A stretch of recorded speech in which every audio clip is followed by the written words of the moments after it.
Everyone, welcome to കെംഫോ. കഴിഞ്ഞ വീഡിയോയിൽ നമ്മൾ ബേസിക് കോൺസെപ്റ്റ്സും അതേപോലെ ലിഗാൻഡ്സിൻ്റെ ക്ലാസിഫിക്കേഷനും നോക്കിയിരുന്നു. ഇപ്പോൾ നമുക്ക് ഈ വീഡിയോയിൽ വേർണേഴ്സ് തിയറിയും അതേപോലെ 18 ഇലക്ട്രോൺ റൂളുമാണ് ഡിസ്കസ് ചെയ്യുന്നത്.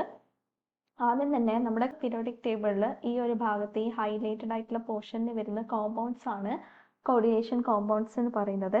ഇവരുടെയൊക്കെ ഇലക്ട്രോണിക് കോൺഫിഗറേഷൻ അറിഞ്ഞിരിക്കുന്നത് നന്നായിരിക്കും. അപ്പം നമ്മൾ 3D ട്രാൻസിഷൻ മെറ്റൽസിൻ്റെ കേസിലുള്ള ഇലക്ട്രോണിക് കോൺഫിഗറേഷൻ ഇവിടെ കൊടുത്തിട്ടുണ്ട്. ഇതേപോലെ തന്നെ 4Dയും 5Dക്കും കറസ്പോണ്ടിങ് ആയിട്ടുള്ള ഇലക്ട്രോണിക് കോൺഫിഗറേഷൻ നിങ്ങളൊന്ന് ജസ്റ്റ് നോട്ട് ചെയ്ത് വെക്കുക. അപ്പോൾ നമ്മുടെ ഇലക്ട്രോണിക് കോൺഫിഗറേഷൻ്റെ അകത്ത് ക്രോമിയവും അതേപോലെ തന്നെ കോപ്പറിനുമാണ് ഡിഫറെൻ്റ് ആയിട്ടുള്ള കോൺഫിഗറേഷൻ വരുന്നത്. അത് ജസ്റ്റ് അറിഞ്ഞിരിക്കാം. നെക്സ്റ്റ് കോർഡിനേഷൻ കോമ്പൗണ്ട്സിൻ്റെ ക്ലാസിഫിക്കേഷനാണ്. ന്യൂട്രൽ കോമ്പൗണ്ട്സും നമുക്കുണ്ട്, അതേപോലെ അയോണിക് കോമ്പൗണ്ട്സും ഉണ്ട്. ഈ ന്യൂട്രൽ കോമ്പൗണ്ട്സ് എന്ന് പറയുമ്പം നമ്മുടെ കോംപ്ലക്സിന് ആസ് എ ഹോൾ ചാർജ് ഒന്നും കാണില്ല. നമ്മുടെ അയോണിക് കോംപ്ലക്സ് എന്ന് പറയുമ്പോൾ കോംപ്ലക്സിന് ചാർജ് ഉണ്ടാവാം, either positive or negative. Positive charge ഉള്ള കോംപ്ലക്സ് ആണെങ്കിൽ കാറ്റയോണിക് കോംപ്ലക്സ് എന്ന് പറയും. നെഗറ്റീവ് ചാർജ് ഉള്ള കോംപ്ലക്സ് ആണെങ്കിൽ ആനിയോണിക് കോംപ്ലക്സ് എന്ന് പറയും. ന്യൂട്രൽ കോംപ്ലക്സിന്റെ 2 എക്സാമ്പിൾസ് ആണ് ഇവിടെ കൊടുത്തിട്ടുള്ളത്. PTNH3 twice Cl2 അതേപോലെ CONH3 thrice Cl3. Next ionic കോംപ്ലക്സിന്റെ എക്സാമ്പിൾസ് ആണ് ഇതൊക്കെ. CONH3 6 times Cl3 അയണൈസ് ചെയ്തിട്ട് നമുക്ക് CONH3 6 times 3+ഉം 3 Cl- ഉം ആണ് കിട്ടുന്നത്. അപ്പം നിങ്ങൾക്ക് ഇവിടെ കാണാം, പുറത്ത് 3 Cl- ഉള്ളത് കൊണ്ട് ഹോൾ 3 പോസിറ്റീവ് ചാർജ് ആയിരിക്കും ഉണ്ടാവുന്നത്. ഇവിടെ നമുക്ക് കിട്ടിയ കോംപ്ലക്സിന്റെ ചാർജ് പോസിറ്റീവ് ചാർജ് ആണ്, അതുകൊണ്ട് ഇതൊരു കാറ്റയോണിക് കോംപ്ലക്സ് ആണ്. നെക്സ്റ്റ് K4FeCN6 എന്ന് പറയുന്നത് ഒരു ആനിയോണിക് കോംപ്ലക്സ് ആണ് തരുന്നത്. കാരണം ഇതിന്റെ ചാർജ് വരുന്നത് -4 ആണ്, നിങ്ങൾക്ക് കാണാം. നെക്സ്റ്റ് വരുന്നത് ഈ ടൈപ്പ് കോംപ്ലക്സ് ആണ്, PTNH3 4 times PtCl4. ഇതില് ഫസ്റ്റ് പാർട്ട് കാറ്റോണിക് കോംപ്ലക്സും സെക്കൻഡ് പാർട്ട് ആനിയോണിക് കോംപ്ലക്സും ആണ്. അപ്പം രണ്ടും കൂടി വരുന്ന ഒരു കോമ്പൗണ്ട് ആണ് ഇത്. നെക്സ്റ്റ് ഇമ്പോർട്ടൻ്റ് ആയിട്ടുള്ള ഒരു കാര്യമാണ് coordination compounds retain their identity in solutions. അതായത് നമ്മൾ കോർഡിനേഷൻ കോമ്പൗണ്ടിനെ അക്വസ് മീഡിയയിൽ കൊണ്ടുവന്നു കഴിഞ്ഞാൽ, വാട്ടറിൽ കൊണ്ടുവന്നു കഴിഞ്ഞാൽ എന്ത് സംഭവിക്കും? കോർഡിനേഷൻ കോമ്പൗണ്ട്സിൻ്റെ ഐഡന്റിറ്റി റീറ്റെയിൻ ചെയ്യപ്പെടുമെന്നാണ് പറയുന്നത്. അതിനർത്ഥം ഫോർ എക്സാമ്പിൾ നമ്മൾ CONH3 6 times Cl3 ഈ ഒരു കോംപ്ലക്സ് എടുക്കുന്നു. ഇതിനെ നമ്മൾ അയണൈസ് ചെയ്ത് കഴിഞ്ഞിട്ടുണ്ടെങ്കിൽ നമുക്ക് ഇങ്ങനെയാണ് കിട്ടുന്നത്, 3 Cl- അതേപോലെ തന്നെ നമ്മുടെ കാറ്റയോണിക് കോംപ്ലക്സും. ഇവിടെ നിങ്ങൾക്ക് കാണാം കോംപ്ലക്സിന്റെ ഐഡന്റിറ്റി പ്രിസർവ്ഡ് ആണ്. നമ്മൾ അങ്ങനെ പറയുന്നത് എന്തുകൊണ്ടാണ്? ഇവിടെ NH3 മോളിക്യൂൾസ് ഉണ്ടെങ്കിലും അതിനൊന്നും അയണൈസേഷൻ സംഭവിക്കുന്നില്ല. അതേപോലെ തന്നെ കൊബാൾട്ടിനും അയണൈസേഷനോ വേറെ കാര്യങ്ങളോ ഒന്നും സംഭവിക്കുന്നില്ല. ആ കോംപ്ലക്സ് ആയിട്ട് തന്നെയായിരിക്കും നമുക്ക് കിട്ടുന്നത്. Next Werner's theory. Werner's theory propose ചെയ്തത് വേർണർ ആണ് ഇൻ 1893. ഈ ഒരു തിയറി വെച്ചിട്ട് നമ്മൾ പറയുന്നത് structure and formation of compounds, complex compounds അല്ലെങ്കിൽ കോർഡിനേഷൻ കോമ്പൗണ്ട്സിന്റെ സ്ട്രക്ചറും അതേപോലെ തന്നെ അത് ഫോർമേഷനും ഡിഫൈൻ ചെയ്യാൻ വേണ്ടിയിട്ടാണ് ഇവിടെ വേർണേഴ്സ് തിയറി നമ്മൾ യൂസ് ചെയ്യുന്നത്. അപ്പം മെറ്റൽസ് പ്രധാനമായിട്ടും 2 ടൈപ്പ് വാലൻസീസ് ആണ് കാണിക്കുന്നത്, പ്രൈമറി വാലൻസിയും സെക്കൻഡറി വാലൻസിയും. പ്രൈമറി വാലൻസീനെ നമുക്ക് ഓക്സിഡേഷൻ നമ്പർ ആയിട്ട് പറയാം. അതേസമയം സെക്കൻഡറി വാലൻസി എന്ന് പറയുന്നത് കോർഡിനേഷൻ നമ്പർ ആണ്. ഇത് 2 കാര്യം ഓർത്തിരിക്കണം. പ്രൈമറി വാലൻസി ഓക്സിഡേഷൻ നമ്പറും സെക്കൻഡറി വാലൻസി കോർഡിനേഷൻ നമ്പറും ആണ്. ഇനി നമുക്ക് തിയറിയുടെ മറ്റു കാര്യങ്ങളിലേക്ക് നോക്കാം. അപ്പം പ്രൈമറി വാലൻസി എന്ന് പറയുന്നത് അയണൈസബിൾ ആണ്, അതേപോലെ തന്നെ നോൺ ഡയറക്ഷണൽ ആണ്. Then satisfied by negative ions. Primary വാലൻസിനെ സാറ്റിസ്ഫൈ ചെയ്യുന്നത് നെഗറ്റീവ് അയോൺസിന് മാത്രമേ പറ്റുള്ളൂ. So primary valency of cobalt, അതാണ് നമുക്കിനി കണ്ടുപിടിക്കേണ്ടത്. 4 കോംപ്ലക്സസ് കൊടുത്തിട്ടുണ്ട്. ഫസ്റ്റ് കോംപ്ലക്സിന്റെ കേസിലുള്ള കൊബാൾട്ടിന്റെ പ്രൈമറി വാലൻസി നമുക്ക് നോക്കാം. നമുക്കറിയാം Cl മൈനസ് എന്ന് പറയുന്നത് -1 ആണ്. ഒരു Cl മൈനസിന്റെ കേസിൽ നമുക്കിവിടെ എന്തുണ്ട്, 3 Cl മൈനസ് ഉണ്ട്. അതുകൊണ്ട് തന്നെ ഈ 3 Cl മൈനസും കൂടി -3 ചാർജ് ക്യാരി ചെയ്യും. അപ്പോൾ സ്വാഭാവികമായിട്ടും ഈ ഒരു കോംപ്ലക്സിന്റെ ഹോൾ ചാർജ് എന്ന് പറയുന്നത് CONH3 6 ടൈംസ് 3+ ആയി. ഇനി NH3 അമോണിയ എന്ന് പറയുന്നത് ലിഗാൻഡ് ന്യൂട്രൽ ആയതുകൊണ്ട് തന്നെ ചാർജ് 0 ആയിരിക്കും. അപ്പോൾ ഈ 3+ ചാർജ് വരുന്നത് കോബാൾട്ടിനാണ്.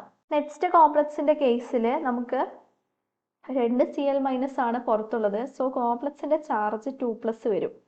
നമ്മൾ കൊബാൾട്ടിന്റെ ഓക്സിഡേഷൻ സ്റ്റേറ്റ് X എന്ന് എടുത്താൽ കൊബാൾട്ടിന്റെ ചാർജ് X ആയിട്ട് കൺസിഡർ ചെയ്ത് കഴിഞ്ഞാൽ ബാക്കി നമുക്ക് എങ്ങനെ ചെയ്യാം, NH3ക്ക് 0 ആയിരിക്കും ചാർജ് വരുന്നത്. ഒരു Clഉം കൂടിയുണ്ട്, അതിൻ്റെത് -1 വരും.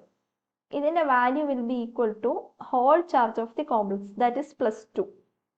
അങ്ങനെയാണെങ്കിൽ നമ്മുടെ കൊബാൾട്ടിന്റെ ഓക്സിഡേഷൻ സ്റ്റേറ്റ് X എത്ര വരും, +3 ആയിരിക്കും വരുന്നത്, +3. So cobalt will be in +3 oxidation state. ഇതേപോലെ തന്നെ നമ്മുടെ ഈ കോംപ്ലക്സ് ആണെങ്കിലും ഇതാണെങ്കിലും ഒക്കെ +3 ഓക്സിഡേഷൻ സ്റ്റേറ്റിലായിരിക്കും ഉണ്ടാവുന്നത്. So ions which satisfy primary valency only is written outside the coordination sphere.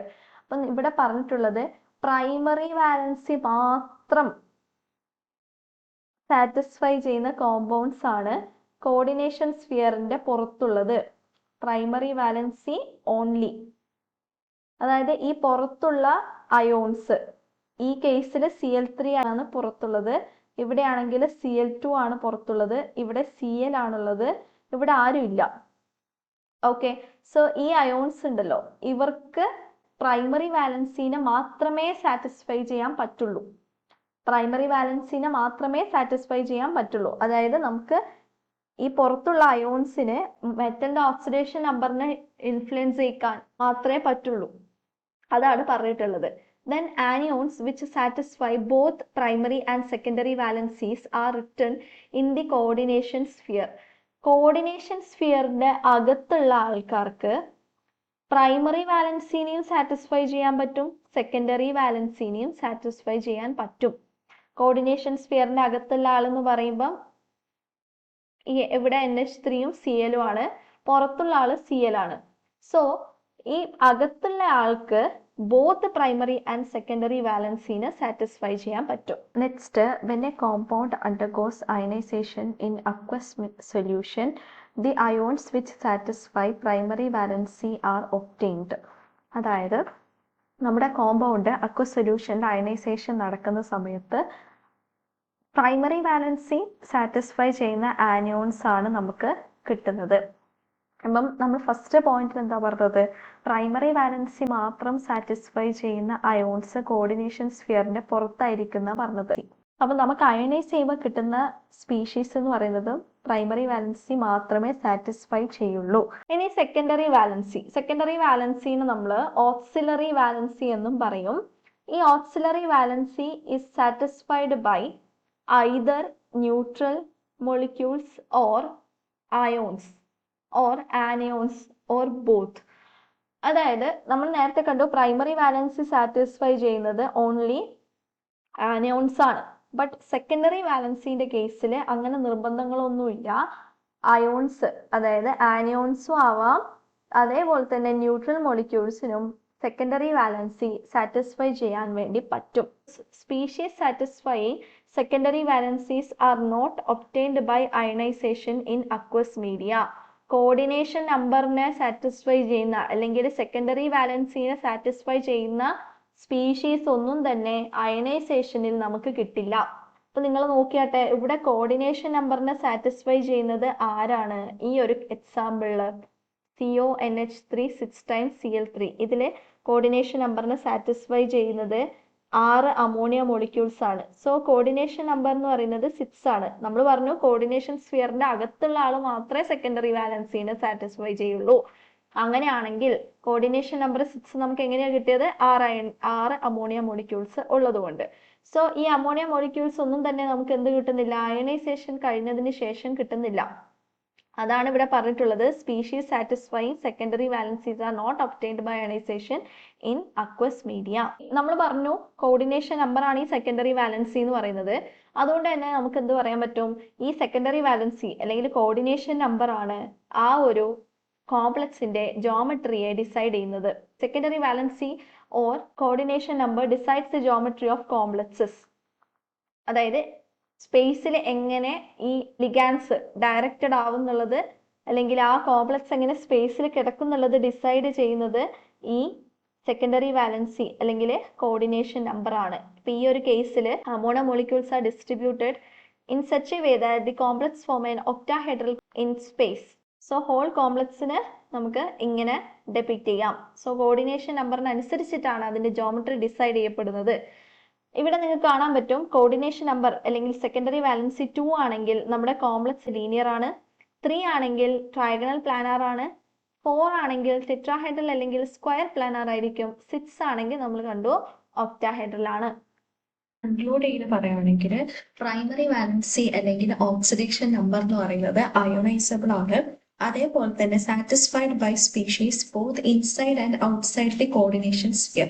Coordination സ്ഫിയറിന്റെ അകത്തും പുറത്തുമുള്ള സ്പീഷീസിന് പ്രൈമറി വാലൻസി സാറ്റിസ്ഫൈ ചെയ്യാൻ പറ്റും. കാരണം നമ്മൾ നേരത്തെ ഓക്സിഡേഷൻ നമ്പർ കാണുന്ന സമയത്ത് നമ്മൾ കോർഡിനേഷൻ സ്ഫിയറിന്റെ അകത്തുള്ള സ്പീഷീസിനെയും പുറത്തുള്ള സ്പീഷീസിനെയും കൺസിഡർ ചെയ്തിട്ടാണ് നമ്മൾ ഓക്സിഡേഷൻ നമ്പർ കണ്ടിട്ടുള്ളത്. അതേപോലെ സെക്കൻഡറി വാലൻസി അല്ലെങ്കിൽ കോർഡിനേഷൻ നമ്പർ എന്ന് പറയുന്നത് കോംപ്ലക്സിന്റെ ജോമെട്രി ഡിസൈഡ് ചെയ്യാൻ, അതേപോലെ തന്നെ satisfied only by the species inside the coordination sphere. നമ്മൾ കോർഡിനേഷൻ നമ്പർ കാണുന്ന സമയത്ത് കോർഡിനേഷൻ സ്ഫിയറിന്റെ അകത്തുള്ള സ്പീഷീസിനെ മാത്രമേ കൺസിഡർ ചെയ്യാറുള്ളൂ. അടുത്തത് 18 ഇലക്ട്രോൺ റൂൾ ആണ്. വളരെ സിമ്പിൾ ആയിട്ടുള്ള ഒരു റൂളാണ്. ജസ്റ്റ് ഈ കാര്യം മാത്രം ഓർത്താൽ മതി. In a complex the sum of the valence electrons and electrons donated by ligands is 18. അതായത് നമ്മൾ ഒരു കോംപ്ലക്സിൽ നമ്മുടെ മെറ്റൽ അയോൺസിന്റെയും അതേപോലെ തന്നെ ലിഗാൻസിന്റെയും ഇലക്ട്രോൺ കോൺട്രിബ്യൂഷൻ ആഡ് ചെയ്ത് കഴിഞ്ഞാൽ നമുക്ക് എന്ത് കിട്ടണം, 18 കിട്ടണം. അങ്ങനെയാണെങ്കിൽ ആ കോംപ്ലക്സ് സ്റ്റേബിൾ ആയിരിക്കും എന്നാണ് നമ്മൾ പറയുന്നത്. ഓക്കെ, സോ 18 വരണമെങ്കിൽ ഈ ഒരു ഇലക്ട്രോണിക് കോൺഫിഗറേഷൻ ആയിരിക്കണം കോംപ്ലക്സ് ഫോളോ ചെയ്യേണ്ടത്. NS2 N-1 D10 NP6 ഇങ്ങനെ. ഇത് ക്ലോസ്ഡ് ആണ്. 18 ഇലക്ട്രോൺസ് കംപ്ലീറ്റ് ആണ്. നിങ്ങൾക്ക് കാണാം 2 10 12 12 6 18. സോ 18 ഇലക്ട്രോൺസ് സാറ്റിസ്ഫൈ ചെയ്യുന്ന കോംപ്ലക്സസിന്റെ സ്റ്റെബിലിറ്റി കൂടുതലായിരിക്കും. അതാണ് 18 ഇലക്ട്രോൺ റൂള് പറയുന്നത്. നമുക്കൊരു എക്സാമ്പിൾ എടുത്ത് ചെയ്യാം.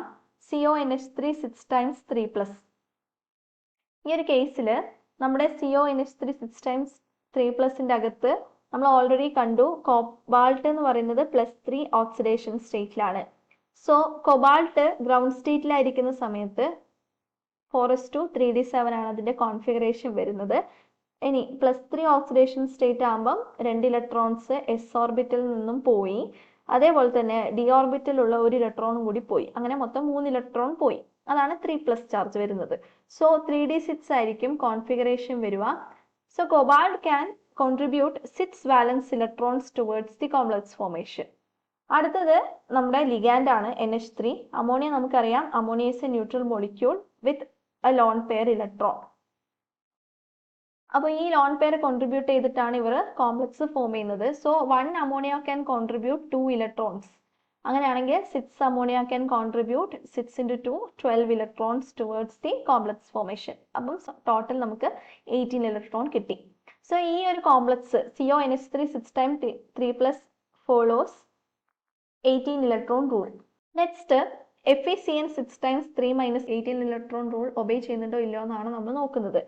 ഇവിടെ ലെറ്റ്സ് സേ H ആണ് Feയുടെ ഓക്സിഡേഷൻ നമ്പർ എന്ന് വിചാരിക്കാം. CNന്റെ ചാർജ് നമുക്കറിയാം, CnH * Cn-. അപ്പോൾ നമുക്ക് 6 CN ഉണ്ട്, അതുകൊണ്ട് തന്നെ 6- ചാർജ് വരും. So H - 6 is equal to the whole charge -3. അപ്പോൾ നമുക്ക് എന്ത് കിട്ടി, H is equal to +3. So iron H is in +3 oxidation state. ഇനി അയണിന്റെ ഇലക്ട്രോണിക് കോൺഫിഗറേഷൻ വരുന്നത് 3d6 4s2 ആണ്. Fe 3+ ആവുന്ന സമയത്ത് എന്ത് വരും, 2 ഇലക്ട്രോൺ ഇവിടുന്ന് പോവും, ദെൻ d ഓർബിറ്റിൽ നിന്ന് 1 ഇലക്ട്രോണും പോവും. അങ്ങനെ ബാക്കി 3d5 ആയിരിക്കും. സോ 5 വാലൻസ് ഇലക്ട്രോൺസ് ആണ് അയൺ 3+ കോൺട്രിബ്യൂട്ട് ചെയ്യുന്നത്. ദെൻ CN മൈനസ് നമുക്ക് 6 CN മൈനസ് ഉണ്ട്. ഒരു CN മൈനസിന് 2 ഇലക്ട്രോൺ ഡൊണേറ്റ് ചെയ്യാൻ പറ്റും. ഈ 2 ഇലക്ട്രോൺ ഡൊണേറ്റ് ചെയ്യാൻ പറ്റും. സോ 6 CN മൈനസിന് 12 ഇലക്ട്രോൺസ് ആയിരിക്കും ആസ് എ ഹോൾ ഡൊണേറ്റ് ചെയ്യാൻ പറ്റുക. അപ്പം നമുക്കിവിടെ 17 ഇലക്ട്രോൺസ് ആണ് കിട്ടിയത്. അതുകൊണ്ട് തന്നെ നമുക്ക് എന്ത് പറയാം, FeCN 6 times 3 മൈനസ് ഈ ഒരു complex does not obey 18 electron rule. ഇനി നിങ്ങൾ ചെയ്യേണ്ട കാര്യം, ഇവിടെ 3 കോംപ്ലക്സ് കൊടുത്തിട്ടുണ്ട്. ഇവരുടെ 3 ആളുടെയും total number of valence electrons കാണാം. അതായത് മെറ്റലിന്റെ കോൺട്രിബ്യൂഷനും ലിഗാൻഡിന്റെ കോൺട്രിബ്യൂഷനും കണ്ടിട്ട് ഇവർ 18 ഇലക്ട്രോൺ റൂൾ ഒബേ ചെയ്യുന്നുണ്ടോ ഇല്ലയോ എന്നാണ് നോക്കേണ്ടത്. നിങ്ങൾ എത്ര ഇലക്ട്രോൺസ് ആണ് നിങ്ങൾക്ക് കിട്ടുന്നത് എന്നുള്ളത് കമന്റ് ചെയ്യാം. ഓക്കെ, സോ ഇത്രയാണ് ഈ ഒരു വീഡിയോയിൽ നമുക്ക് പറയാനുള്ളത്. നെക്സ്റ്റ് വീഡിയോയിൽ നമുക്ക് ബാക്കി കോൺസെപ്റ്റ്സ് കണ്ടിന്യൂ ചെയ്യാം.